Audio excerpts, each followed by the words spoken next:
Hi అండి friends అందరికీ. ఈరోజు సండే స్పెషల్ బోటీ కర్రీ చేస్తున్నానండి. ఈజీగా ఎలా ప్రిపేర్ చేసుకోవాలో చూసేయండి. 1 బై 1 ఇంగ్రీడియంట్ వేస్తూ ఈజీ ప్రాసెస్. అసలు దీంట్లో టమాటో అనేది యూజ్ చేయకుండా మంచిగా చక్కగా చింతపండు వేసి ప్రిపేర్ చేసుకుంటే చాలా బాగుంటుందండి.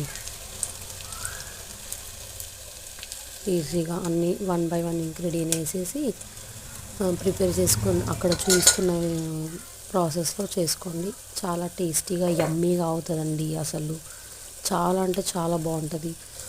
రోటీలోకి అయితే ఇంకా చపాతి చపాతీ ఆర్ జొన్న రొట్టె దాంట్లోకైతే ఇంకా ఎక్స్ట్రాడినరీగా ఉంటుంది. అసలు చాలా అంటే చాలా బాగుంటుంది. ట్రై చేయండి ఒకసారి నేను చూపించిన విధంగా.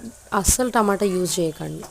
టమాటా యూజ్ చేస్తే మొత్తం కూర అంతా బాగా కాదు, చాలా టేస్ట్ అంతా మారిపోతుందండి. సో చూసేయండి, చేసేసేయండి.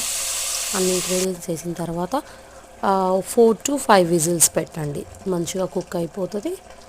దాని తర్వాత లాస్ట్ గరం మసాలా కొత్తిమీర వేసేసి స్టవ్ ఆఫ్ చేసిన తర్వాత కొత్తిమీర గరం మసాలా వేసి కంప్లీటెడ్. Thank you.